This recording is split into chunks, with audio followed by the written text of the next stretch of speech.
Selamat pagi saudara-saudara yang dikasihi di dalam Kristus. Di dalam Yesaya pasal 32 ayat 17 menyatakan, di mana ada kebenaran, di situ akan tumbuh damai sejahtera, dan akibat kebenaran ialah ketenangan dan ketentraman untuk selama-lamanya. Jemaat Tuhan, kebenaran adalah Tuhan kita Yesus Kristus. Mari kita serahkan, sandarkan segala sesuatu kepadanya.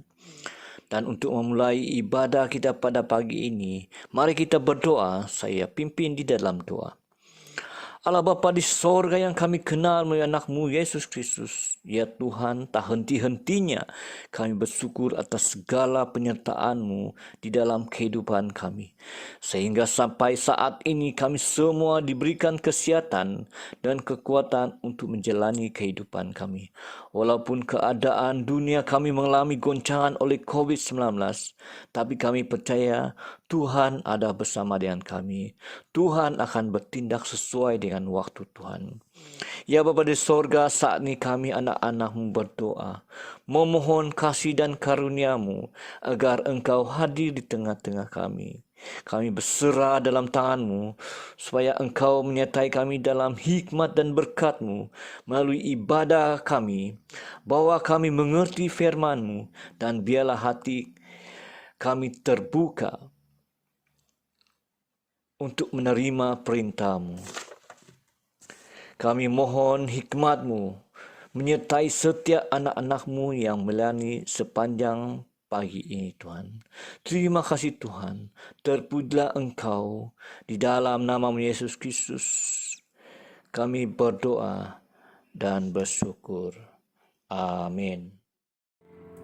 Haleluya, haleluya. Mari kita memuji Dia. Biar semua yang bernafas memuji Dia. Firman Tuhan pelita dan terang bagi setiap kehidupan kita. Amin.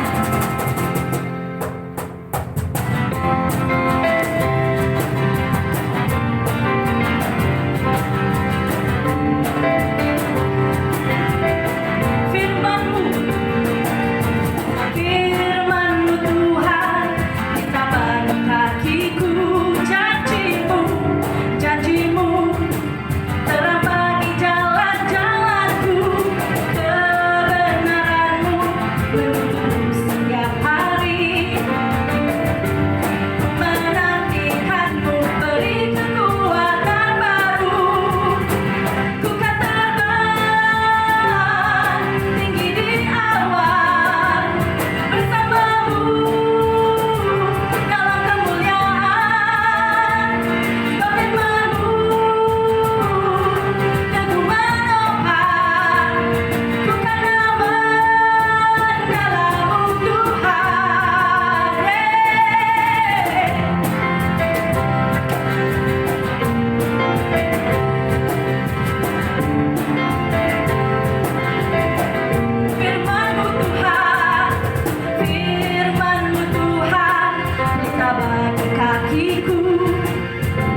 dan menopang.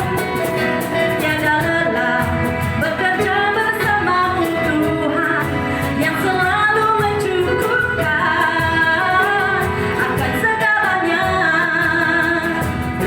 Ratakan tanah bergelombang, timbunlah tanah yang berlubang, mencari siap dibangun di atas dasar iman. Ratakan tanah bergelombang, timbunlah tanah yang berlubang, mencari siap dibangun di atas dasar iman. Jangan lelah bekerja di ladangnya Tuhan, Roh Kudus yang beri kekuatan, yang mengajar dan menopang. Tiada lelah bekerja bersamamu Tuhan, yang selalu mencukupkan akan segalanya. Ratakan tanah yang berlubang, timbullah tanah yang berlubang, menjadi siap dibangun di atas dasar iman. Ratakan tanah yang berlubang, timbullah tanah yang berlubang, menjadi siap dibangun di atas dasar iman. Ratakan tanah bergelombang, timbullah tanah yang berlubang, menjadi siap dibangun di atas dasar iman. Ratakan tanah bergelombang, timbullah tanah yang berlubang, menjadi siap dibangun di atas dasar iman. Menjadi siap dibangun, menjadi siap dibangun, menjadi siap dibangun di atas dasar iman. Oh haleluya, glory bagimu Yesus, haleluya.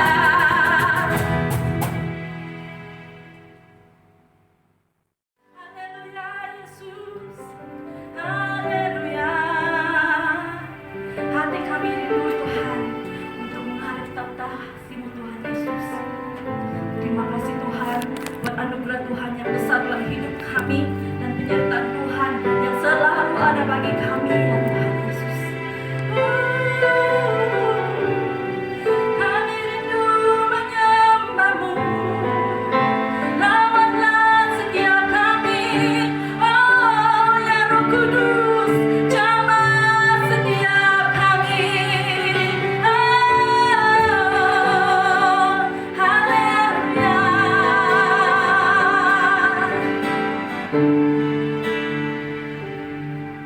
Ku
yang kekal bagi setiap kami yang percaya dan mengasihi-Mu Tuhan.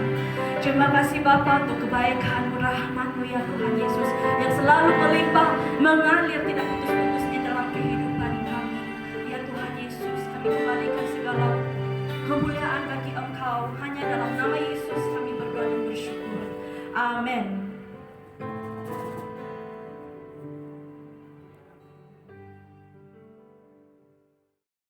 Pembacaan pertama diambil daripada kitab Yunus pasal 3 ayat 1 hingga 10. Ayat pertama, datanglah firman Tuhan kepada Yunus untuk kedua kalinya. Demikian, bangunlah, pergilah ke Niniwe, kota yang besar itu, dan sampaikanlah kepadanya seruan yang kufirmankan kepadamu. Bersiaplah Yunus, lalu pergi ke Niniwe sesuai dengan firman Allah. Niniwe adalah sebuah kota yang mengagumkan besarnya, 3 hari perjalanan luasnya. Mulailah Yunus masuk ke dalam kota itu sehari perjalanan jauhnya, lalu berseru, 40 hari lagi maka Niniwe akan ditunggang balikan. Orang Niniwe percaya kepada Allah. Lalu mereka mengumumkan puasa dan mereka, baik orang dewasa maupun anak-anak, mengenakan kain kabung. Setelah sampai kabar itu kepada raja kota Niniwe, turunlah ia dari singgasananya, ditanggalkannya jubahnya, diselubungkannya kain kabung, lalu duduklah ia di abu. Lalu atas perintah raja dan para pembesarnya, orang memaklumkan dan mengatakan di Niniwe demikian. Manusia dan ternak, lembu sapi dan kambing domba tidak boleh makan apa-apa, tidak boleh makan rumput, dan tidak boleh minum air. Haruslah semuanya, manusia dan ternak, berselubung kain kabung dan berseru dengan keras kepada Allah, serta haruslah masing-masing berbalik dari tingkah lakunya yang jahat dan dari kekerasan yang dilakukannya. Siapa tahu mungkin Allah akan berbalik dan menyesal serta berpaling dari murkanya yang bernyala-nyala itu, sehingga kita tidak binasa. Ketika Allah melihat perbuatan mereka itu, yakni bagaimana mereka berbalik dari tingkah lakunya yang jahat, maka menyesallah Allah kerana malapetaka yang telah dirancangkannya terhadap mereka, dan ia pun tidak jadi melakukannya. Demikianlah firman Tuhan, syukur kepada Allah. Shalom. Injil Kudus daripada Tuhan kita Yesus Kristus menurut Injil Markus di dalam bab yang ke-10 ayat yang ke-17 sampai ayat yang ke-31. Kemuliaan kepadamu Tuhan Yesus. Ayat yang ke-17. Pada waktu Yesus berangkat untuk meneruskan perjalanannya, datanglah seorang berlari-lari mendapatkan dia, dan sambil bertelut di hadapannya, ia bertanya, "Guru yang baik, apa yang harus kuperbuat untuk memperoleh hidup yang kekal?" Jawab Yesus, "Mengapa kau katakan aku baik? Tak seorang pun yang baik selain daripada Allah saja. Engkau tentu mengetahui segala perintah Allah. Jangan membunuh, jangan berzina, jangan mencuri, jangan mengucapkan saksi dusta, jangan mengurangi hak orang, hormatilah ayahmu dan ibumu." Lalu kata orang itu kepadanya, "Guru, semuanya itu telah kuturuti sejak masa mudaku." Tetapi Yesus memandang dia dan menaruh kasih kepadanya, lalu berkata kepadanya, "Hanya satu lagi kekuranganmu.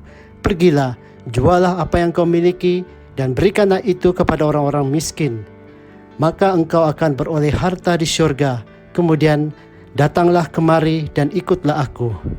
Mendengar perkataan itu, ia menjadi kecewa, lalu pergi dengan sedih sebab banyak hartanya. Lalu Yesus memandang murid-muridnya di sekelilingnya dan berkata kepada mereka, "Alangkah sukarnya orang yang beruang masuk ke dalam kerajaan Allah." Murid-muridnya tercengang mendengar perkataannya itu. Tetapi Yesus menyambung lagi, "Anak-anakku, alangkah sukarnya masuk ke dalam kerajaan Allah. Lebih mudah seekor unta melewati lubang jarum daripada seorang kaya masuk ke dalam kerajaan Allah. Mereka makin gempar dan berkata seorang kepada yang lain, "Jika demikian, siapakah yang dapat diselamatkan?" Yesus memandang mereka dan berkata, "Bagi manusia, hal itu tidak mungkin, tetapi bukan demikian bagi Allah, sebab segala sesuatu adalah mungkin bagi Allah." Berkatalah Petrus kepada Yesus, "Kami ini telah meninggalkan segala sesuatu dan mengikut Engkau." Jawab Yesus, "Aku berkata kepadamu, sesungguhnya setiap orang yang karena aku dan karena Injil meninggalkan rumahnya, saudaranya laki-laki atau saudaranya perempuan, ibunya atau ayah bapaknya, anak-anaknya atau ladangnya, orang itu sekarang pada masa ini juga akan menerima kembali 100 kali lipat rumah, saudara laki-laki, saudara perempuan, ibu, anak dan ladang, sekalipun disertai berbagai penganiayaan. Dan pada zaman yang akan datang ia akan menerima hidup yang kekal. Tetapi banyak orang yang terdahulu akan menjadi yang terakhir, dan yang terakhir akan menjadi yang terdahulu."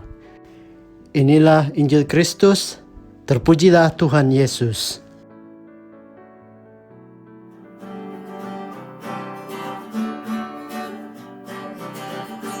Selamat berdiri dan selamat berkorban. Inilah satu utusan Tuhan yang menyampaikan kepada kita tentang hal keselamatan.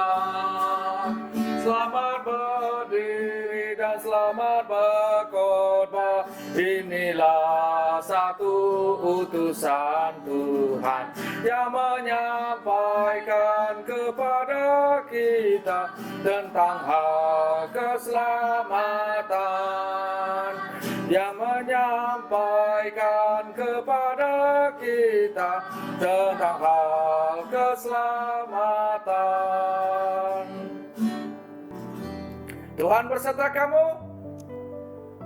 Mari kita berdoa. Bapa di surga, terima kasih Tuhan, kami bersyukur pada hari ini. Akhirnya hamba-Mu sedia untuk keluar di video. Bapa, Engkau memakai hamba-Mu untuk bicara firman Tuhan, untuk meneguhkan dan menguatkan jemaah kami. Dan melalui firman ini kami ingin kongsikan perkara yang nyata yang kami boleh lihat di dalam masa kesukaran ini. Pimpinlah kami ya Tuhan, setiap kami, anak-anak yang duduk bersama dengan ibu bapa, muda-mudi, para belia yang mendengarkan firman Tuhan, agar setiap peringkat umur kami, generasi kami dapat menikmati makanan rohani pada hari ini. Terpujilah nama-Mu, di dalam nama Tuhan Yesus kami berdoa. Amin. Pada minggu lalu kita belajar satu ayat daripada Reverend Albert dalam Markus 10 ayat 14 berkata, "Biarlah anak-anak itu datang kepadaku, jangan menghalang-halangi mereka, sebab orang-orang yang seperti itulah yang punya kerajaan Allah." Pada masa khotbah yang pertama, saya mau melibatkan anak-anak ikut serta bersama dengan menyelipkan kuis-kuis yang mudah untuk mereka. Jadi pada khotbah saya yang pertama, saya berikan satu soalan, dan sebenarnya soalan ini untuk orang dewasa, tetapi yang menjawabnya adalah kanak-kanak. Dan saya ingin umumkan pemenang kepada kuis pada khotbah pertama adalah Eden Josli. Dan saya telah menyediakan hadiah, dan hadiah sudah saya beri. Berikan tepukan tangan kepada adik kita Eden Josli. Nah, hari ini dalam khotbah yang seterusnya ada kuis untuk kanak-kanak. Jadi saya mau anak-anak mendengar, dan juga ada kuis untuk muda-mudi, belia dan dewasa. Jadi dengarlah baik-baik bagi yang ada telinga. Mana telinga kamu? Berapa telinga? Satu? Alah, dua telinga. Jadi saya mau kita duduk bagus-bagus, dengar baik-baik, dan jawab soalan yang saya berikan. Apabila saya minta Anda jawab soalan, terus WhatsApp saya, orang yang pertama menjawab dapat hadiah istimewa pada minggu ini. Nah, soalan ini untuk muda-mudi, belia dan orang dewasa. Soalan, apakah perkara yang kita lakukan menyenangkan hati Raja Hamba? Ada 4 jawaban, tapi kamu hantar sekarang 1 saja jawaban. Orang yang pertama jawab dapat hadiah. Apakah perkara yang kita lakukan yang menyenangkan hati Raja Hamba? Antarlah. Aku tunggu nih, antar. Aku tunggu. Ada orang yang kasih masuk jawaban. Ingat bagi yang menjawab yang pertama betul dapat hadiah. Oke, terima kasih. Sudah saya menerima jawaban daripada Anda. Dan minggu hadapan kalau saya bagi tahu apakah Anda menerima hadiah tersebut. Oke. Nah, apakah jawabannya? Apakah perkara yang kita lakukan menyenangkan hati hamba? Satunya adalah mengasihi Tuhan melebihi segalanya. Yang kedua, mentaati perintah Tuhan dengan segenap hati dan sukacita. Ketiga, mempercayai Tuhan dengan sepenuh hati tanpa ragu-ragu. Dan hari ini yang saya ingin bicarakan yang keempat ialah melayani Tuhan sesuai dengan kemampuan yang Tuhan berikan. Jadi pada pagi ini saya ingin bicarakan yang 4 itu, yaitu melayani Tuhan sesuai dengan kemampuan yang Tuhan berikan. Karena saya percaya yang pertama, kedua, dan ketiga kita sudah tahu dan kita sudah belajar sebelum ini. Jadi hari ini tema khotbah saya ialah melayani Raja Hamba. Di dalam Markus 10:45, karena anak manusia juga datang bukan untuk dilayani, melainkan untuk melayani dan untuk memberikan nyawanya sebagai tebusan bagi banyak orang.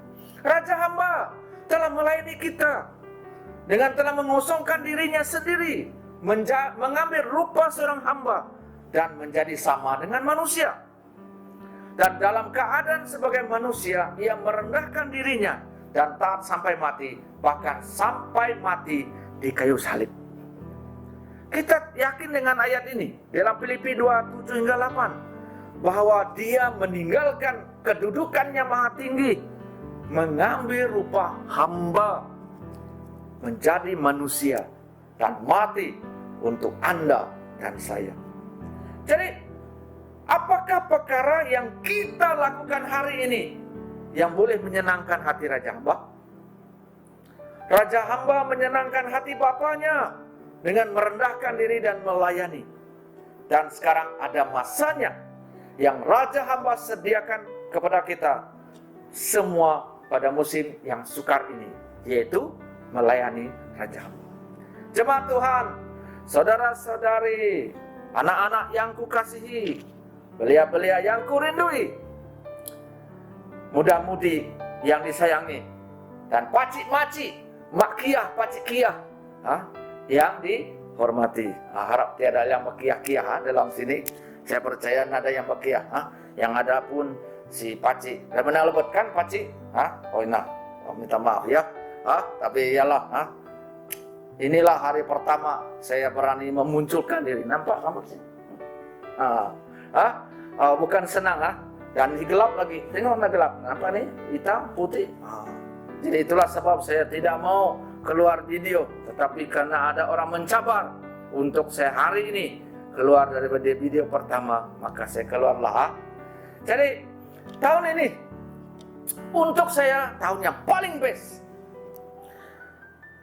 Ramai orang mengatakan gara-gara COVID-19 menjadi tahun yang terburuk tahun 2020. Ada yang kata install balik virus, reinstall supaya tahun 2020 diinstall balik.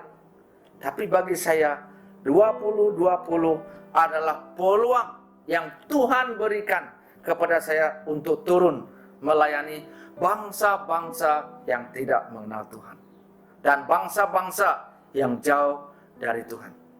Jika dilihat di sebaliknya, terima kasih Bapak, karena saya diberi peluang untuk melayani Raja Hamba, yaitu Tuhan Yesus Kristus.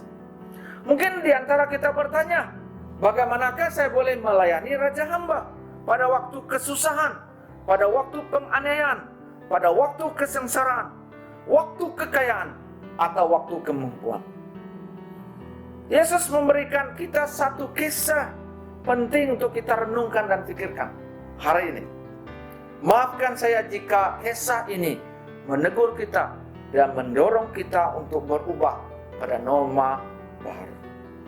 Saya ingin bacakan dalam Markus 10 ayat 17 hingga 18. Pada waktu Yesus berangkat untuk meneruskan perjalanannya, datanglah seorang berlari-lari mendapatkan dia dan berlutut di hadapannya bertanya, "Guru yang baik, apa yang harus kuperbuat untuk memperoleh hidup yang kekal?" Jawab Yesus, "Mengapakah kau mengatakan aku baik? Tak seorang pun yang baik selain daripada Allah saja." Saudara, penampilan pemuda ini kelihatan seperti orang kaya, berpendidikan dan beragama.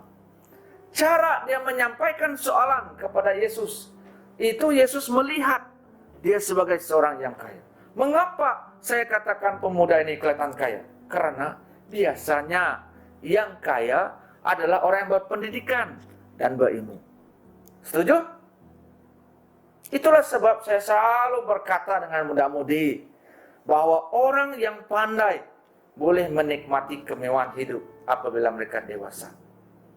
Kalau tak habis sekolah, tak selesai sekolah, bagaimanakah kamu menikmati kekayaan hidup? Jadi apabila kita berpendidikan, kita berilmu, kita memperoleh pekerjaan yang baik. Jadi oleh sebab itu, di sini saya mengatakan bahwa Yesus melihat pemuda ini, seorang yang kaya. Nah, pemuda ini menyapa Yesus, "Guru yang baik, apakah yang harus kuperbuat untuk memperoleh hidup yang kekal?" Nah, pemuda ini berpendidikan dalam ilmu agamanya. Dia tahu bahwa Yesus adalah guru yang dihormati. Dia mendengar tentang guru ini. Dia telah melihat beberapa kali guru ini tampil di hadapan ramai orang, mengungsikan sesuatu yang tepat yang dia inginkan. Namun yang peliknya, pemuda ini harus tahu bahwa gelaran baik hanya digelarkan pada Allah. Karena ini termaktub di dalam pengajaran agama Yahudi. Dalam perjanjian lama dan agama Yahudi, gelaran baik hanya diberikan kepada Allah. Dan pemuda ini adalah berpendidikan, dia berilmu, dia tahu. Namun dia menggunakan perkataan baik kepada Yesus, kesapaannya, guru yang baik. Orang-orang Yahudi tidak pernah menggunakan gelaran baik dalam percakapan sehari-hari. Maka Yesus memberitahu pemuda ini bahwa dia mengaku Yesus datang dari Allah dan yang disuruh Allah. Oke? Pesuruh Allah, yang disuruh Allah. Jika benar pemuda ini mengakui demikian, maka pemuda itu harus menurut setiap perkataan Yesus. Itulah apabila kita selalu kata Tuhan Yesus itu baik, Tuhan Yesus itu baik. Sebenarnya apabila kita kata Tuhan Yesus itu baik, bukan hanya kita kata Yesus itu baik, tapi sebenarnya perkataan baik hanya untuk Allah. Dan kalaulah kita mengaku bahwa Yesus itu baik, kita harus menurut setiap perkataan Yesus. Saya ulang lagi sekali ya. Jika kita mengakui Yesus guru yang baik, maka kita harus menurut setiap perkataan Yesus. Bukan hanya dengan mulut saja mengaku, tetapi ikutlah segala perintah dengan sungguh-sungguh. Nah, ini cabaran kita di norma baru ini. Apakah kita betul-betulkah menurut apa yang Tuhan Yesus katakan? Kalau kita lihat dalam ayat 19-20, kemudian Yesus sambung. Yesus kata, "Engkau tentu mengetahui segala perintah Allah." Pemuda ini berpendidikan agama. Dan dia berkata, "Guru yang baik." Jadi pemuda ini tahu dari pengajaran mereka. Jadi Yesus kata, "Engkau tentu mengetahui segala perintah Allah. Jangan membunuh, jangan berzina, jangan mencuri, jangan mengucapkan saksi dusta, jangan mengurangi hak orang, hormatilah ayahmu dan ibumu." Apa ini? Ini ialah 10 hukum. Semua orang tahu, orang Yahudi tahu, semua Anda tahu, saya tahu, semua orang Kristen harus tahu. Ini adalah hukum 10. Ayat 20, yang menarik. Lalu kata orang itu kepadanya, "Guru, semuanya itu telah kuturuti sejak masa mudaku." pemuda ini kan tahu. Dan cara dia jawab dengan Yesus, bangga. Guru, semua itu telah kuturuti sejak masa muda. Kalau kita orang yang berdosa, malu kita kata, guru, semua ini kuturuti. Tapi pemuda ini dengan bangga, guru, semua itu telah kuturuti sejak bila? Sejak masa mudaku. Ayat ini, jawaban pemuda ini angko menurut saya. Saya pun tidak mau mengaku bahwa saya menuruti hukum 10 ini dengan baik. Jadi sepanjang hidup pemuda itu membuktikan dirinya tidak pernah gagal atau silap pun untuk mematuhi 10 hukum. Jadi dengan penyataan pemuda ini, Yesus meneruskan pembicaranya. Itu yang menjadi pengajaran bagi kita pada pagi ini. Jadi apakah itu sudah cukup membuktikan pemuda itu memperoleh hidup yang kekal? Dan apakah dengan menuruti 10 hukum sejak kecil lagi sudah membuktikan pemuda itu memperoleh hidup yang kekal? Jadi saya pernah berjumpa dengan orang, dia kata, Kak, saya menuruti 10 hukum sudah mencukupi saya memakai keselamatan. Apakah itu benar? Jadi pada pagi ini Yesus memberikan jawaban kepada kita, kepada pemuda dan kita semua untuk kita renungkan. Jadi 2 poin yang saya ingin kongsikan daripada apa yang menjadi peristiwa ini, yaitu pertama, melayani dalam kerelaan. Poin yang pertama adalah sama-sama kita melayani dalam kerelaan. Ingat tak? Nah, kalau kita lihat ayat 21, Yesus memandang dia. Halo, kita mungkin bijak pandailah jawab. Saya tidak pernah, saya menuruti sejak kecil. Yesus tengok dia. Wow, hebat pemuda ini ya. Karena kita tahu hanya Allah saja sempurna, manusia tak sempurna. Tapi cara pemuda itu jawab membuatkan Yesus pandang dia, tetapi menaruh kasih kepadanya, mau memberitahu kepada pemuda itu ada perkara yang dia perlu lakukan. Dia berkata, hanya satu lagi kekuranganmu, pergilah, jualah apa yang kau miliki, dan berikanlah itu kepada orang-orang miskin, maka engkau akan beroleh harta di surga. Kemudian datanglah kemari dan ikutlah aku. Hanya satu lagi kekuranganmu. Mudah terkejut. Hei, dari kecil saya ikut. Tidak pernah miss, tidak pernah gagal. Sentiasa dilakukan, sentiasa dipatuhi. Ada lagi kekurangannya? Yesus kata, pergilah, jual apa yang kau miliki, dan berikanlah itu pada orang miskin. Maka engkau akan boleh harta di surga. Kemudian datanglah kemari, ikutlah aku. Ayat 22. Ternyata tepat. Mendengar perkataan itu, dia menjadi kecewa, lalu pergi dengan sedih sebab banyak hartanya. Jadi dalam ayat ini Yesus memberitahu pemuda itu untuk menjual pemilikan dan memberikannya pada orang-orang miskin. Yesus mau dia jual apa yang dia ada dan beri kepada orang miskin. Dia berbicara, sebenarnya Yesus berbicara tentang kesanggupan pemuda. Kesanggupan pemuda itu untuk melepaskan kekayaan dalam hidup kita. Saya percaya Anda ingat ayat ini. Kalau bercakap tentang harta, apa yang Yesus pernah kata? Kalau kamu tahu jawaban antara resep sekarang, di mana ayat itu? Saya percaya sepanjang PKP ini Anda baca kita hari-hari. Mari, di manakah ayat kalau berkata tentang kekayaan?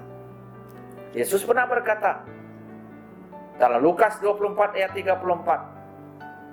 Lukas 12 ayat 34. Karena di mana hartamu berada, di situ juga hatimu berada.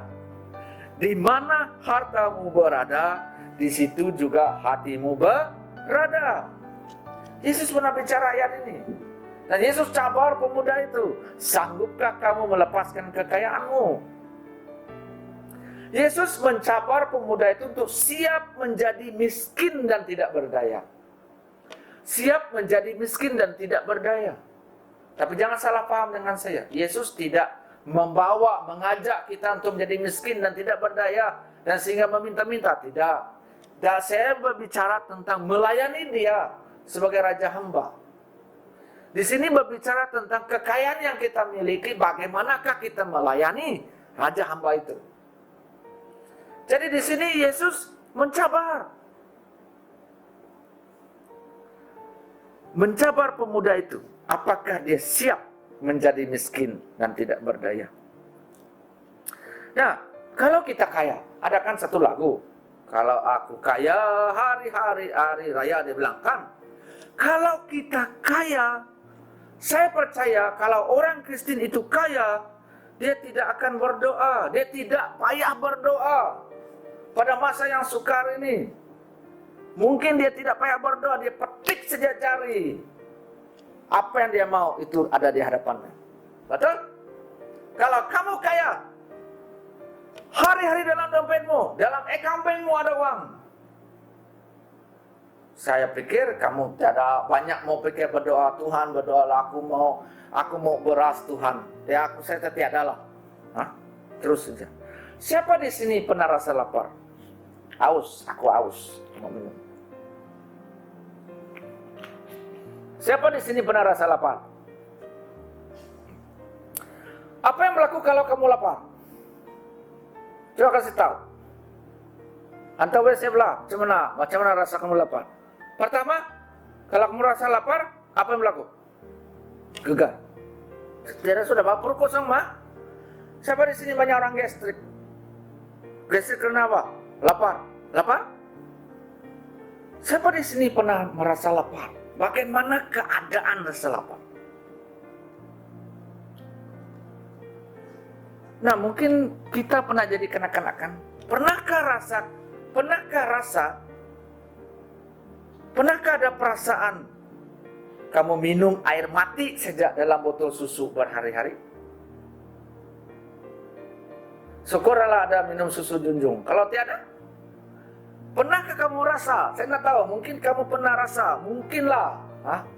Dulu saya masih ingat lagi, semasa mama bapak pergi kerja, saya disuruh jaga adik. Itu adik nangis-nangis mau susu. Saya simpan air mati saja. Rasa. Pernah rasa. Minum air mati nggak kenyang nggak? Kenyang? Nggak kenyang kan? Pernahkah rasa minum air mati sejak dalam botol susu? Hari ini gembira orang, ada Dugro lah, Lactogen lah, apa lagi ya? Yalah, itulah yang saya tahu lah, karena itu yang saya hantar hari-hari. Kalau dulu zaman aku tak minum susu, saya tak suka susu. Sekejap saja minum susu, Nespresso kah? Kalau dia ada susu, menangis kan? Pernahkah? Nah, saya ingin kongsikan. Anda tahu bahwa saya mengantar bantuan. Ada satu hari, sebenarnya saya hantar bantuan pada mereka hari Selasa, Selasa pada bulan 6. Hari ini pada 5 Mei. Okay. Pada 5 Mei yang lalu, hari Selasa yang lalu, baru saya hantar. Sebenarnya mereka sudah pohon bantuan awal, tetapi belum ada uang. Orang pikir senang banget urus bantuan. Tidak. Saya mau kena tunggu uang. Saya kena berdoa. Saya bukan kaya, bukan petik, terus ada uang. Tidak. Jadi ada satu orang ini. Saya tidak tahu sama ada suaminya atau istrinya yang hantar.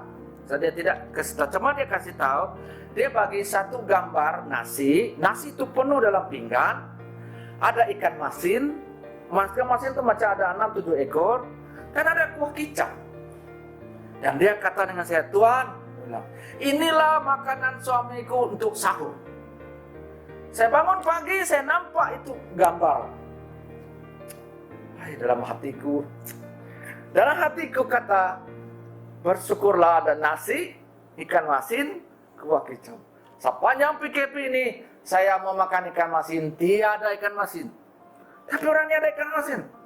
Terus saya berpikir, masa saya melihat gambar itu, saya berpikir, kalau saya macam dia, saya ambil lada, putung, ada 5 cecah dengan ikan masin itu kuah kicap, saya tumpah ke dalam itu nasi, saya pikir, sedap sudah saya makan, cukup untuk hari itu. Tetapi bagi orang ini, dia merasakan itu tidak mencukupi.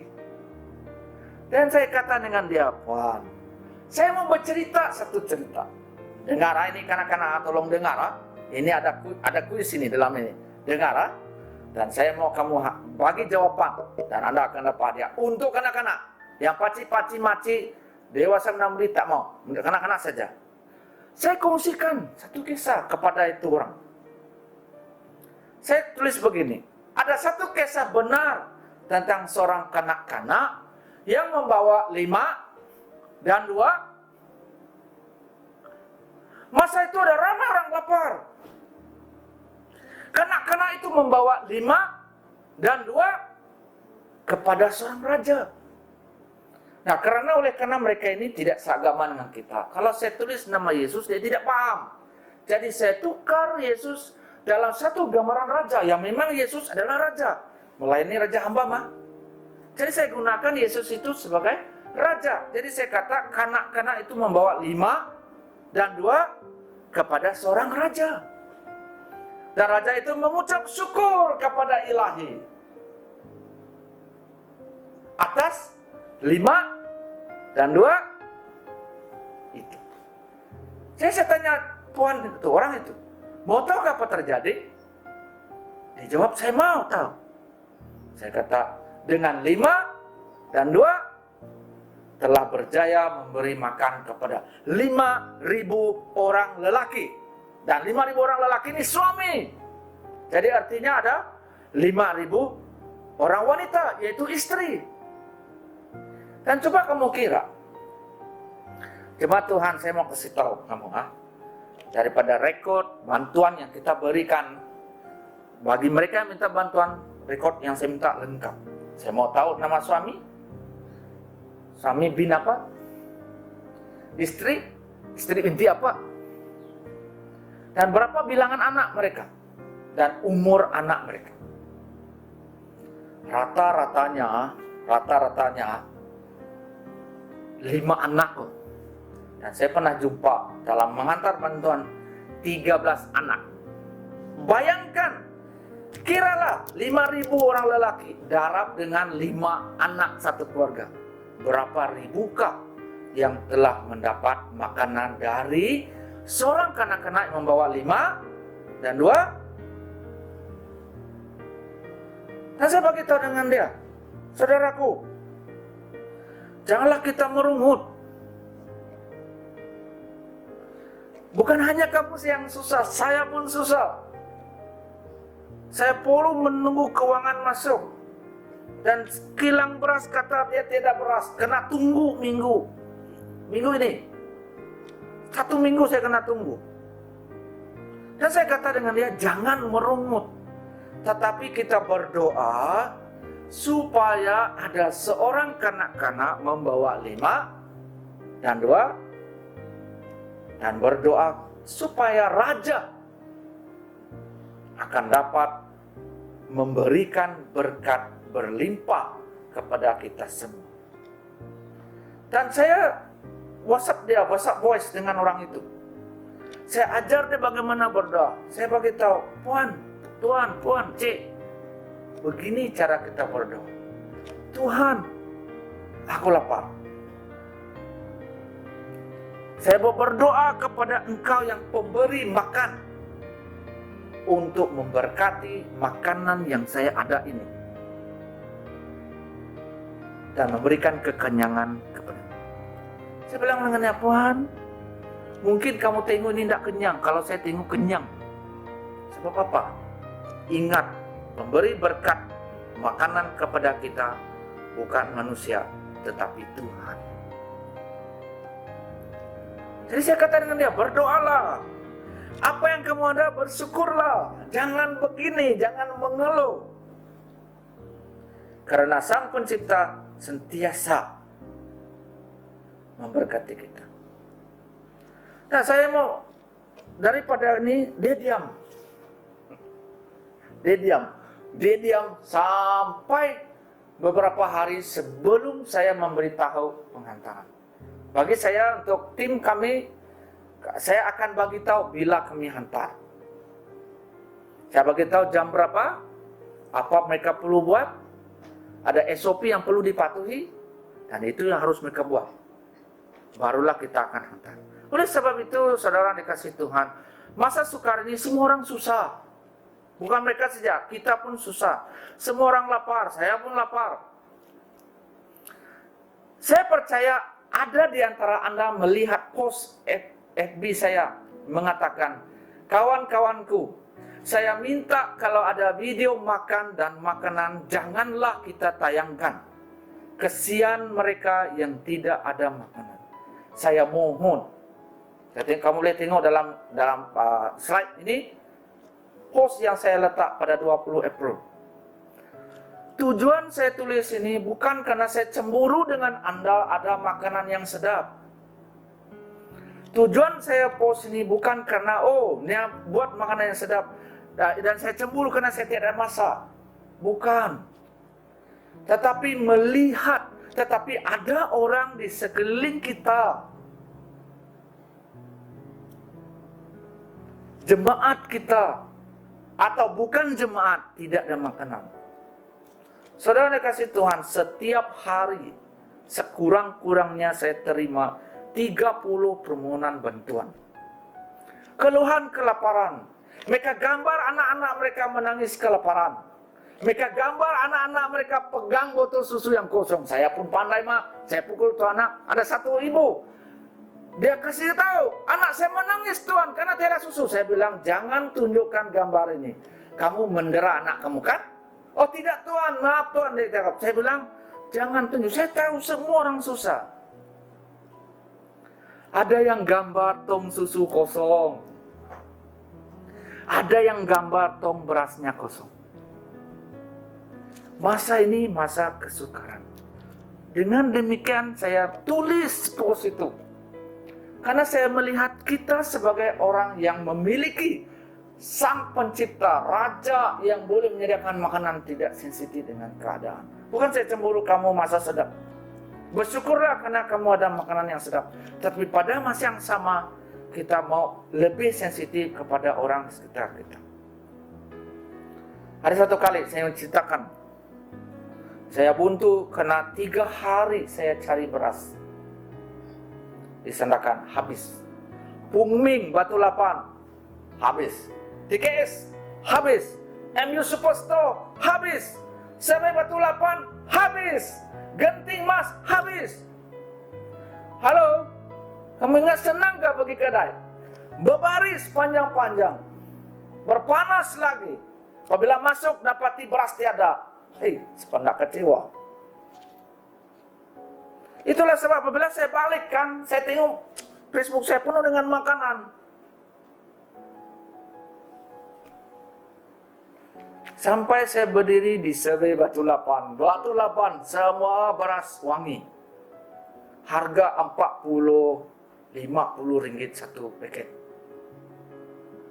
Sampai saya tersalah beli beras wangi. Sampai kawan saya Luis bilang, "Ren, kenapa kau beli beras wangi? Ini mahal." Sekali aku tengok, saya ingat beras biasa. Bukan. Kawan saya bilang, ini beras wangi. Sampai saya berdiri di satu sudut. Ada 3 hari saya cari beras. Oh Yesus, di manakah aku dapat beras? Jadi, saya ingin mohon maaf kepada Anda yang mungkin tersinggung dengan post FB itu. Tapi tujuan saya bukan karena cemburu, tetapi tujuan saya supaya kita lebih sensitif pada keadaan yang susah. Pada masa itu, sebagai tahu kamu, saya ada 20 keluarga. 10 keluarga di Segali, waktu 32 perlu dihantar beras.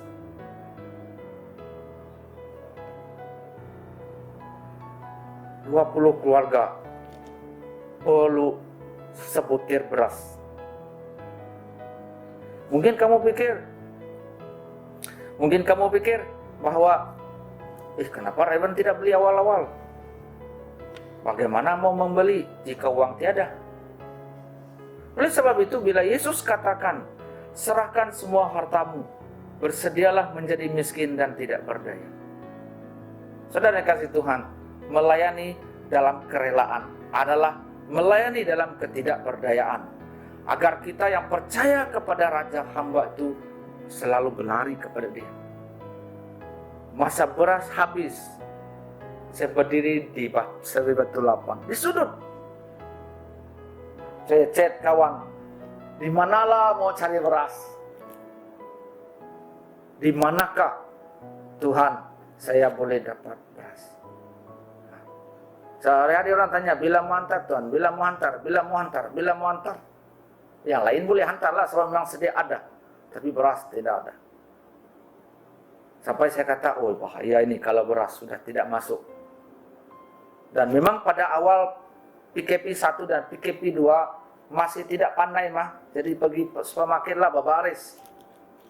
Saya berdoa supaya supermarket boleh benarkan saya ambil 30 paket beras setiap hari. Dalam 1 minggu kami hantar 2 kali saja. Tapi hari lain kami pergi beli barang. Tapi PKP 3 dan PKP 4 saya bersyukur karena terjumpa seorang toke pemborong beras. Dan saya hanya telepon dia dan dia sediakan dan saya pergi ambil. Dan lebih murah daripada supermarket. Kalau di mana-mana saya dapat tahu ada beras murah, saya akan pilih. Jadi saudara dikasih Tuhan, melayani dalam kerelaan memerlukan pengorbanan untuk melepaskan yang paling berharga. Saya mendorong jemaat, apa yang menjadi paling berharga dalam hidup kamu, lepaskan supaya kita dapat melayani Raja Hamba. Raja Hamba telah membuktikan kepada kita bahwa Dia melepaskan kedudukannya maha tinggi untuk datang kepada kita, untuk mati bagi kita. Bagaimana dengan kita sekarang? Pada waktu Tuhan semakin dekat, apakah tindakan kita? Ingat ini saja, waktu Tuhan semakin dekat. Nada sudah kita goyang-goyang kaki. Inilah masanya. Ramai orang tidak berani. Bila lagi mau berani? Bila lagi kita bangkit, melepaskan apa yang kita ada. Saya tidak minta kamu jual rumah kamu, kereta kamu.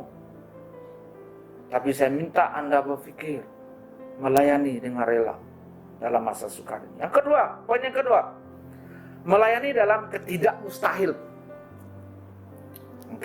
Dalam Markus 10:27 berkata, Yesus memandang mereka dan berkata, bagi manusia hal itu tidak mungkin, tetapi bukan demikian bagi Allah. Segala sesuatu adalah mungkin bagi Allah. Bagi manusia tidak mustahil. Dalam ayat ini Yesus menjelaskan tentang ilustrasi seekor unta dengan seorang kaya. Yesus mengatakan bahwa lebih mudah seekor unta melewati lubang jarum daripada seorang kaya masuk dalam kerajaan Allah. Secara logiknya, mana mungkin seekor unta masuk dalam lubang jarum? Tidak mungkin, mustahil. Kalau sana di Sabah ini tidak unta kan? Kita tukar unta dengan gajah. Bolehkah gajah masuk dalam lubang jarum? Boleh? Imajinasi kita saja mengkali boleh. Gambar bolehlah. Tapi kalau suruh gajah, nak payah gajah lah. Babi pun belum tentu dia dapat limpas masuk ke lubang jarum. Sebenarnya apa yang Yesus ingin katakan? Yesus ingin katakan bahwa hal itu mustahil untuk dikerjakan oleh manusia.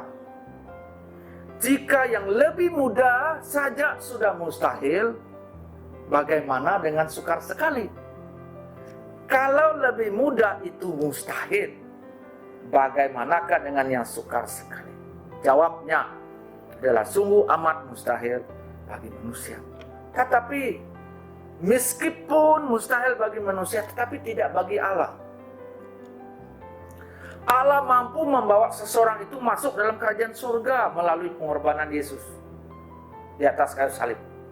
Ingat ini, Allah mengirimkan anak tunggalnya kepada kita.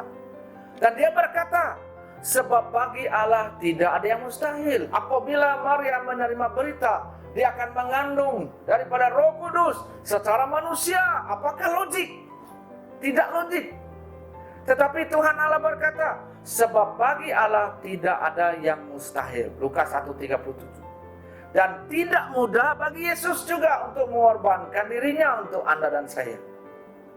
Darah yang dia curahkan adalah darah yang nyata. Dari luka yang nyata, bukan main-main, bukan lakonan. Lakonan bolehlah cunting-cunting, kasih merah, tapi ini real, nyata. Dan yang telah membawa Yesus kepada kematian yang nyata. Tidak ada yang mudah dan tidak ada yang murah bagi Yesus untuk membawa kita yang penuh dosa ini untuk boleh datang ke hadirat Allah kelak. Dengan virus yang mengerikan ini, kita tidak nampak virus itu. Kita tidak tahu apakah dia dekat dengan kita atau tidak. Kita selalu cek suhu badan kita. Kalau pergi Bataras, suhu badan saya 35,3. Kalau aku pergi survei betul 8, bukannya lama, dalam masa 10 menit bezanya.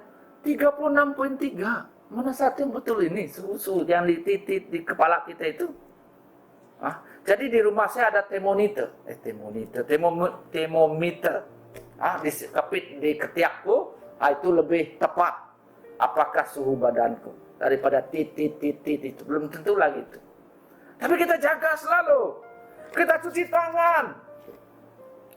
Selama ini kita tidak mau cuci tangan, kita cuci tangan. Kita pakai mask. Pas itu mau masuk kereta, bila saya sudah beli barang, saya masuk kereta, saya spray dulu steering kereta itu dengan itu hand sanitizer itu. Pas itu gosok lagi. Sebab pepuluh pakai mask, cium bau mulut sendiri. Waduh, punyalah bau. Bau kan, sama bau. Nah itu kau tak gosok gigi, gosoklah gigi hari-hari. Tapi apa boleh buat? Perlu pakai itu untuk elakkan kita tak kena virus yang ngeri, ataupun kita kasih kena orang lain. Nah, dengan virus yang ngeri ini, kita berpikir bagaimana melayani. Mustahil. Mustahil, betul? Mustahil. Sekarang betul-betul mustahil. Tengoklah khotbah pun, khotbah video. Bukan, khotbah live. Ini lama sudah aku nak pakai ini. Nah, hari ini aku pakai. Supaya tidak aja kepunan tahun 2020 ini tidak pakai. Mana tahu kalau tiada kebaktian kumpul-kumpul lagi, semua kebaktian di rumah. Kita tidak boleh berkumpul. Kita tidak boleh berjumpa dengan orang. Kita tak boleh melawat. Kita tak boleh mencari kutu. Kita tak boleh kupi-kupi lagi. Tak boleh. Jangan pikir mau barbecue.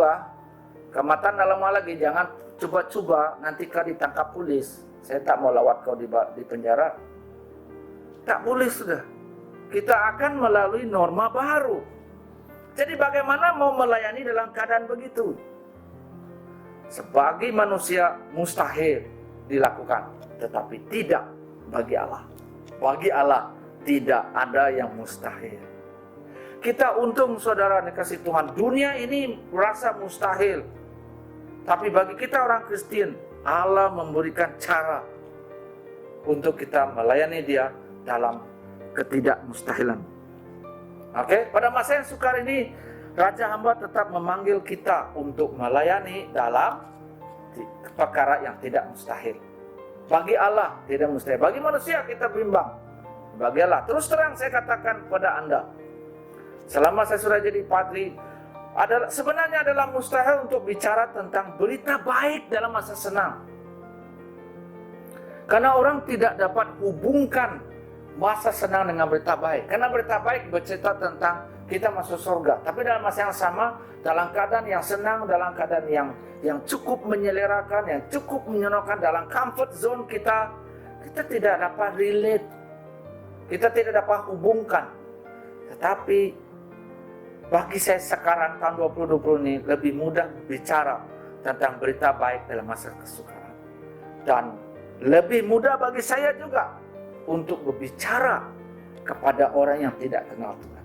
Karena orang yang tidak kenal Tuhan itu memerlukan makanan. Jadi itulah caranya.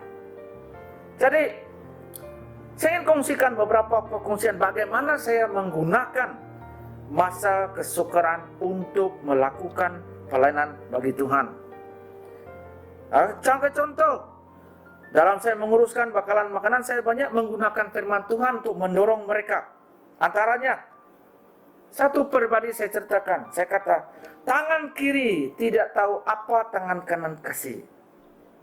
Karena dalam kumpulan kami, bila kami hantar makanan, kami tidak gambar. Kami ini barang orang di sebelah ambil gambar? Tidak. Kumpulan kami tidak buat begitu. Karena kami mau menggunakan Alkitab.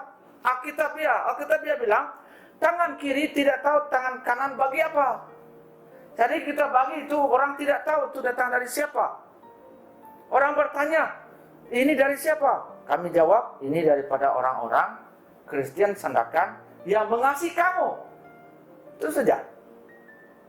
Kami tidak bagi tahu, ini dari siapa, ini dari siapa. Tidak, kami hanya bagi tahu, barang-barang ini adalah daripada kasih orang Sandakan kepada kamu.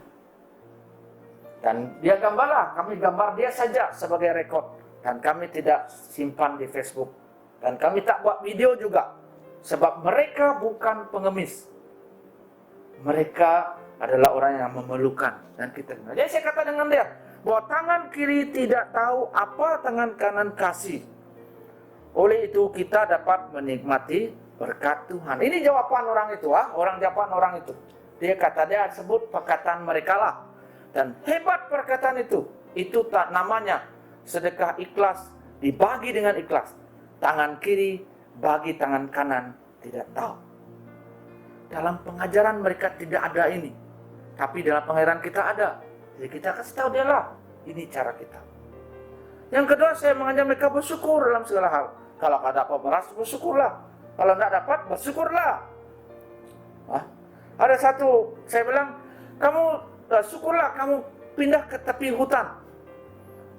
Boleh makan ubi kayu. Boleh makan pisang. Dan saya kata, makanlah umbut pisang. Terus dia bilang, kami tidak pandai makan itu.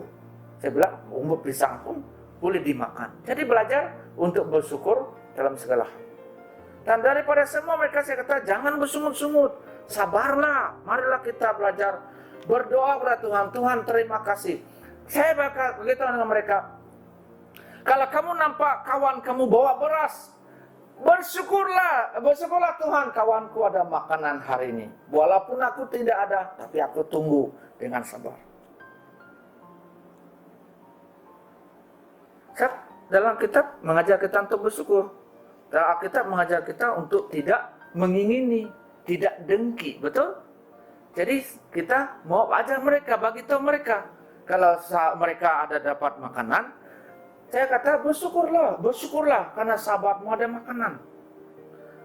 Apabila kamu buat demikian, Tuhan mendengar rintihan kamu.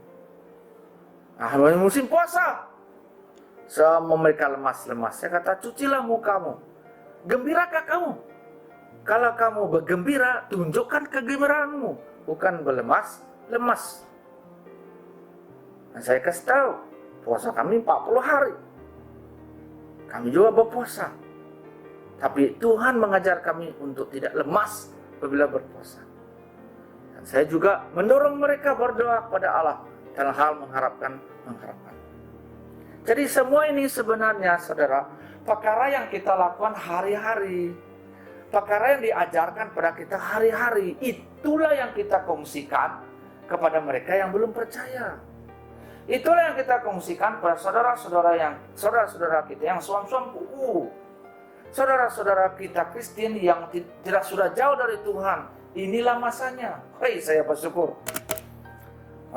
Sekarang kami fokus kepada orang Kristen dan non-Muslim sudah. Mengantar makanan. Kami sudah tutup untuk mereka. Tapi kami fokus kepada Kristen. Kami fokus pada Kristen. Dan mana-mana yang non-Muslim. Okay?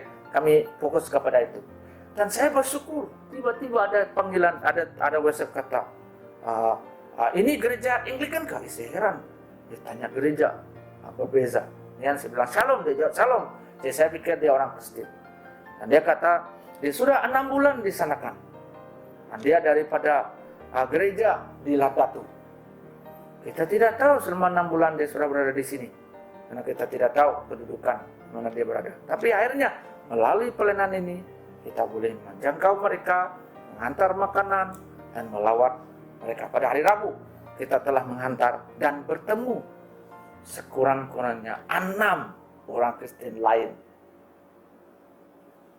Jadi saya rasa bagi saya secara pribadi, bagi manusia mustahil. Tetapi bagi kita yang bersandar pada Allah dan hikmat-Nya, tiada yang mustahil. Jadi jemaat Tuhan, kita memiliki Raja Hamba yang telah melayani kita.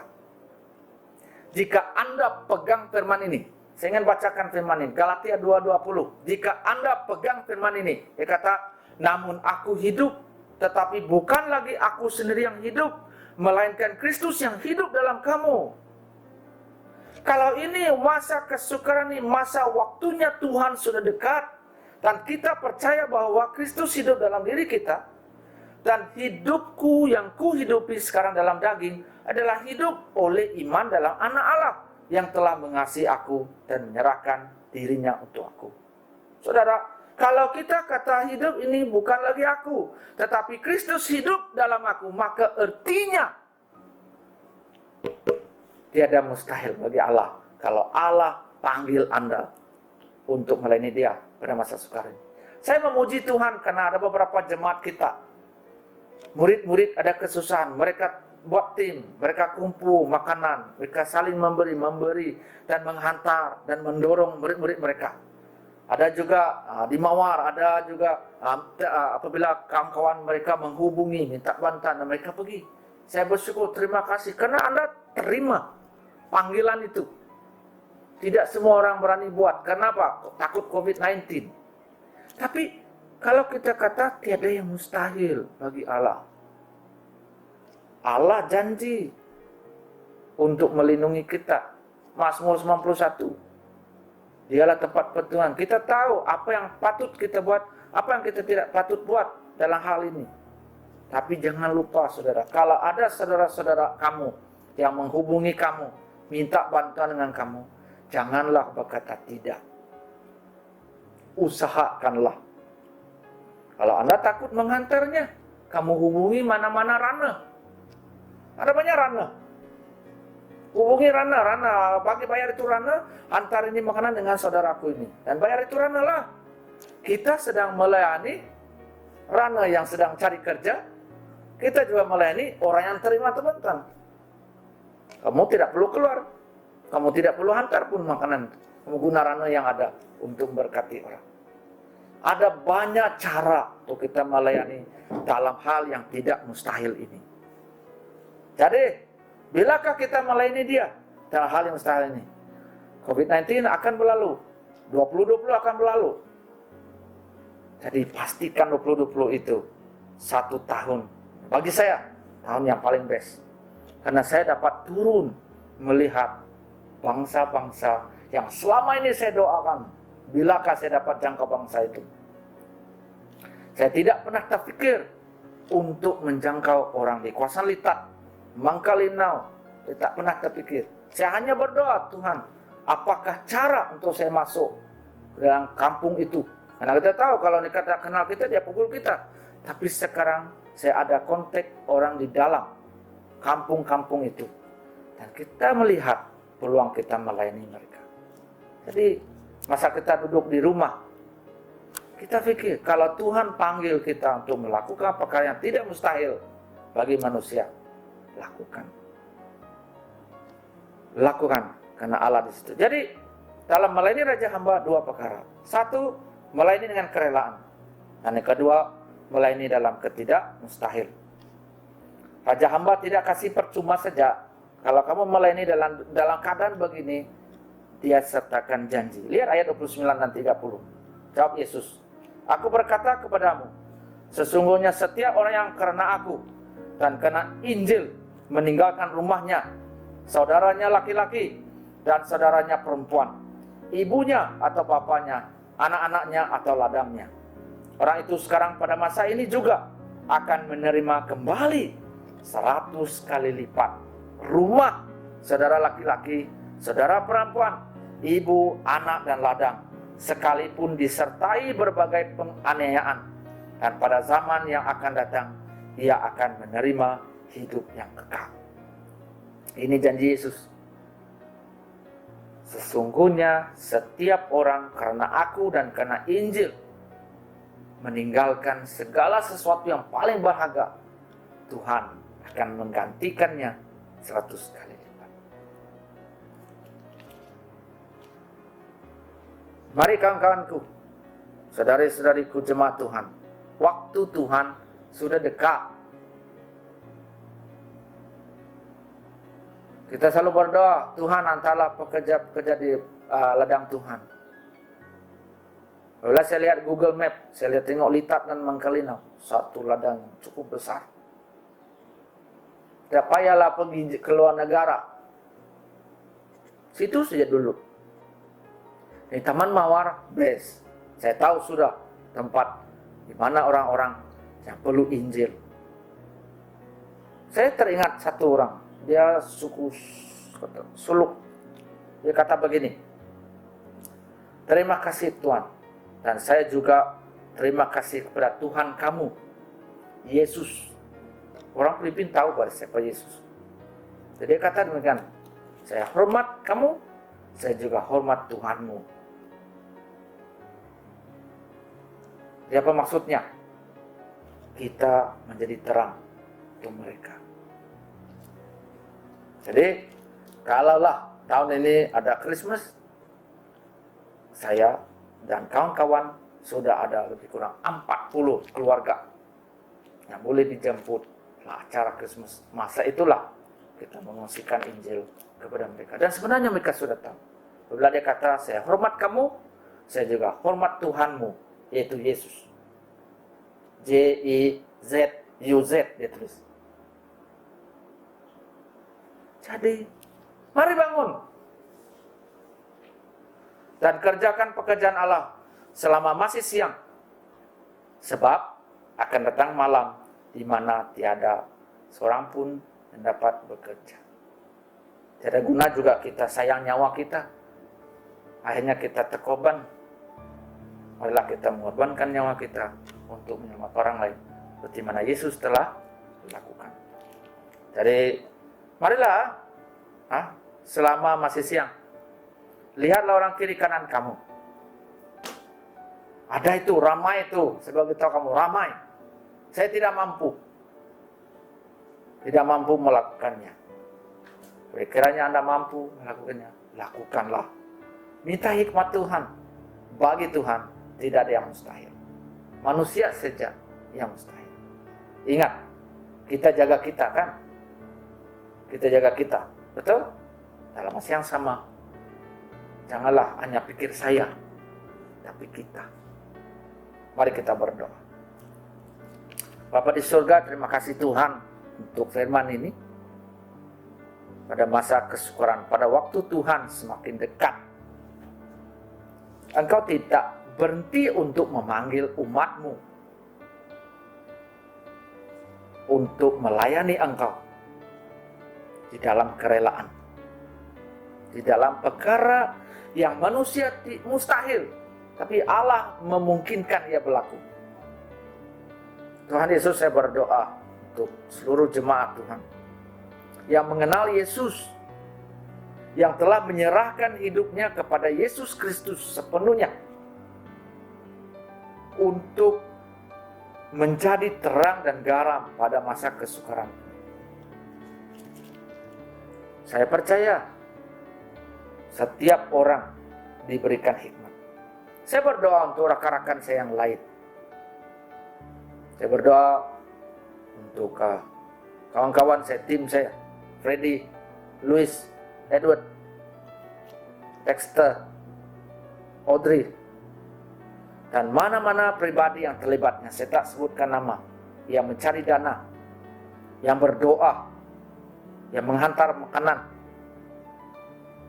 dan juga ada beberapa pemimpin-pemimpin KP. seperti Cikgu Maria, Cikgu Jeninius, yang sanggup untuk memberi bekalan kepada orang yang memerlukan. Dan saya juga bersyukur karena di kalangan pemimpin-pemimpin TP yang telah memberikan sumbangan tidak putus-putus, Tuhan berkati mereka. Saya tidak sebutkan nama mereka, tapi Tuhan tahu tangan mereka. Karena tangan kiri memberi, tangan kanan tidak tahu. Kau berkati mereka ya Tuhan yang telah memberi. Karena dalam proses memberi ini, mereka dapat menyampaikan peluang untuk melayani. Dan bagi kami yang keluar, lindungi kami dalam melayani dalam perkara mustahil. Terima kasih Bapak, karena Engkau telah memanggil hamba-hambamu, pelayan-pelayanmu untuk melayani dalam perkara yang mustahil bagi manusia, tapi tidak mustahil bagi Tuhan. Dan saya berdoa Bapak supaya setiap kami, apapun generasi kami ya Tuhan, menggunakan kemampuan, kebolehan yang Tuhan berikan untuk kami dapat melayani orang lain dalam masa kesukaran ini. Berkati kami, kuatkan kami, dan kami berdoa untuk seluruh gereja, dimanapun kami berada. Kami ambil peluang, belum terlambat untuk memberikan diri kami melayani Engkau, karena itu menyenangkan hatinya, menyenangkan hati Bapa. Terpujilah nama-Mu Tuhan. Di dalam nama Tuhan Yesus kami bersyukur dan berdoa. Amin. Dalam sesi doa seperti ini kita mau berdoa untuk 3 perkara doa. Pertama adalah kebijaksanaan kerajaan dalam membuat keputusan berkenaan dengan pencegahan COVID-19, supaya kerajaan tidak menggunakan hikmat manusia, tetapi hikmat Allah. Dan juga berdoa untuk kesabaran rakyat Malaysia dalam mematuhi segala arahan dan perintah, agar kita dapat bersama-sama mendisiplinkan diri kita agar memerangi wabak ini. Dan yang ketiga, kita berdoa pada masa sukar ini agar gereja-gereja Kristen, gereja-gereja percaya dapat memainkan peranan mereka sebagai garam dan terang bagi dunia. Mari kita berdoa bersama-sama, bawa anak-anak Anda, dan semua kita berdoa. Terima kasih Tuhan. Terpujilah nama-Mu. Terima kasih Tuhan. Terima kasih Yesus. Terima kasih Yesus. Kami memuji kebesaran-Mu Tuhan. Haleluya, haleluya, haleluya. Bapa di surga, terima kasih Tuhan. Kami mau berdoa khusus untuk kerajaan Malaysia. Berikan mereka hikmat dan kebijaksanaan-Mu, agar mereka membuat keputusan-keputusan yang tepat. Memberikan keyakinan kepada rakyat Malaysia. Pada masa yang sama kami berdoa ya Tuhan, khususnya pada Kementerian Kesehatan, agar dapat membuat keputusan yang sesuai. Keputusan-keputusan yang seimbang. Keputusan-keputusan yang dipersetujui oleh ke-14 buah negeri yang ada di Malaysia ini. Bapa, kami berdoa Tuhan untuk kerajaan mempertimbangkan banyak perkara, agar semua pihak-pihak yang memegang tampuk kuasa bersetuju, sehati sefikir dalam membuat keputusan dan memerangi COVID-19 ini. Kami berdoa untuk semua ketua menteri, berdoa untuk semua menteri-menteri besar, malah juga institusi diraja, agar semua orang-orang datang kepada Tuhan, mencari jawaban daripada Tuhan. Bapa, kami berdoa Tuhan, agar Tuhan memberikan hikmat kebijaksanaan kepada Perdana Menteri kami dan ahli-ahli kabinet menteri. Tidak kira dari parti kerajaan maupun parti pembangkang, masanya sudah tiba untuk bersama-sama bekerjasama untuk memerangi COVID-19 ini. Kami juga berdoa Tuhan untuk rakyat Malaysia supaya mereka sabar, supaya kami sabar ya Tuhan. Sabar untuk bersama-sama memerangi COVID ini. Ya Tuhan, memang pada masa ini semua rakyat susah. Semua rakyat mengalami kesukaran. Namun di dalam mengalami kesukaran ini kami bersabar. Bapa, kami berdoa untuk disiplin, agar kami dapat mematuhi peraturan arahan yang diberikan oleh kementerian. Agar setiap kami ya Tuhan dapat mengalahkan COVID ini. Dapat mengalahkan virus ini ya Tuhan. Kami berdoa agar rakyat Malaysia terus berdisiplin. Kami berdoa agar rakyat Malaysia mengambil inisiatif ya Tuhan masing-masing untuk menjaga kebersihan diri, menjaga kebersihan keluarga. Dan juga Tuhan kami berdoa agar setiap rakyat Malaysia belajar untuk bertenang, belajar untuk berdiam, belajar untuk mencari Tuhan. Terima kasih Bapa, kami juga berdoa untuk gereja-gereja yang ada di Malaysia ini, agar masanya memainkan peranan, menjadi garam dan terang, menjadi counselor kepada mereka yang terkena mungkin rasa takut ya Tuhan yang wujud di kalangan rakyat, di kalangan masyarakat, agar kami juga mengambil peranan untuk terlibat dalam memberi makan kepada orang-orang yang susah, orang-orang yang sukar, orang-orang yang susah untuk mendapatkan uang dalam hidup mereka. Bapa, kami juga berdoa Tuhan agar gereja-gereja memainkan peranan ya Tuhan untuk terlibat ya Tuhan, untuk menguatkan, untuk membawa jemaah-jemaah Tuhan untuk terus mencari Tuhan. Kiranya waktu Tuhan sudah tiba. Kami berdoa Tuhan agar gereja-gereja di seluruh Malaysia Tuhan bukan hanya berdoa, malah bersaksi tentang Yesus Kristus, agar seluruh bangsa dapat mendengar tentang Yesus dan seluruh bangsa dapat kembali kepada Tuhan. Bapa, kami berdoa untuk gereja-gereja bangkit ya Tuhan, untuk keluar, untuk membawa kasih Kristus kepada orang lebih ramai lagi. Ada banyak cara yang Tuhan telah berikan hari ini untuk kami menjadi garam dan terang bagi dunia. Bapa, kami berdoa untuk seluruh jemaah Tuhan, khususnya seluruh gereja-gereja di Senakan ini, semua orang-orang Kristen di Senakan ini ya Tuhan, agar terus dapat menjadi garam dan terang. Inilah masa untuk membawa orang-orang yang sudah jauh dari Tuhan datang kepadamu. Inilah masa untuk kami mengungsikan kasih Yesus kepada orang yang belum percaya. Terima kasih Tuhan.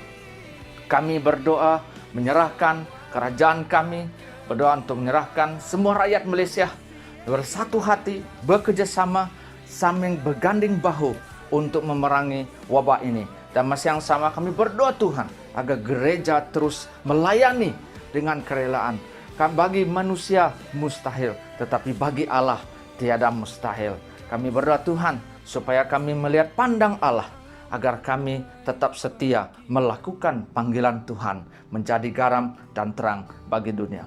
Terima kasih Tuhan, terpujilah namamu. Berkati kami semua, berkati keluarga kami, berkati makan minum kami, dan berkati setiap pelayanan yang Tuhan percayakan kepada kami untuk kami lakukan sesuai dengan kehendak Tuhan.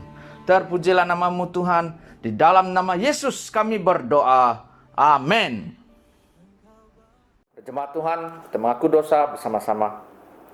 Allah yang penuh belas kasihan, Bapa kami di surga, pencipta kami dan hakim kami.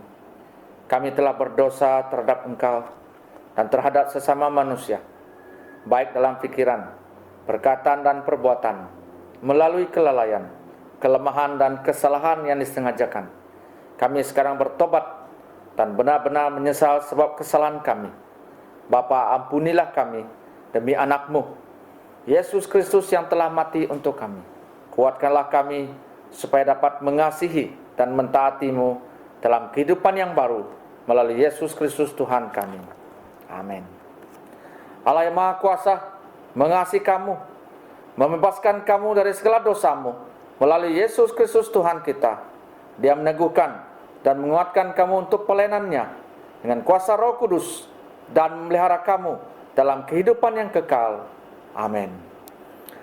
Sekarang karena kita telah diperdamaikan dengan Allah sebab iman, kita mengalami kesejahteraan dengan Allah dengan perantaraan Yesus Kristus Tuhan kita. Oleh demikian, kita mesti berdamai di antara satu sama lain di dalam tubuh Kristus. Damai sejahtera Tuhan selalu beserta kamu dan beserta kamu juga. Marilah kita berikan salaman di antara satu sama lain dengan damai sejahtera. Marilah kita berdoa seperti yang diajarkan oleh penyelamat kita sama-sama. Bapa kami di surga, dikuduskanlah namamu, datanglah kerajaanmu, jadilah kehendak-Mu di bumi seperti di surga. Berikanlah kami pada hari ini makanan kami sehari-hari. Ampunilah kami akan dosa-dosa kami, seperti kami juga mengampuni orang yang bersalah kepada kami.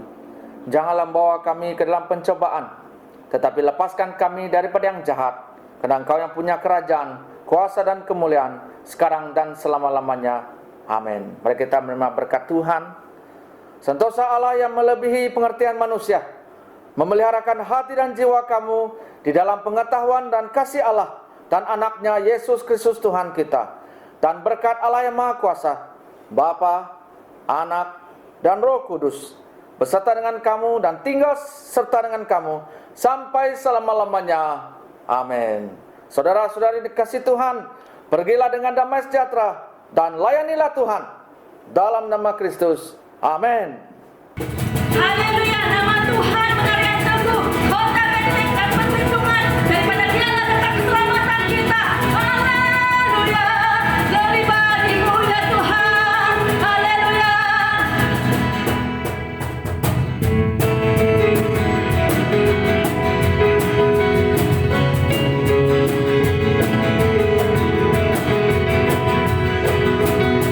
Namanya Tuhan, menara yang teguh, kota benteng perlindunganku. Allah yang perkasa, Allah yang perkasa, ya Bapa yang kekal, gunung batu keselamatanku.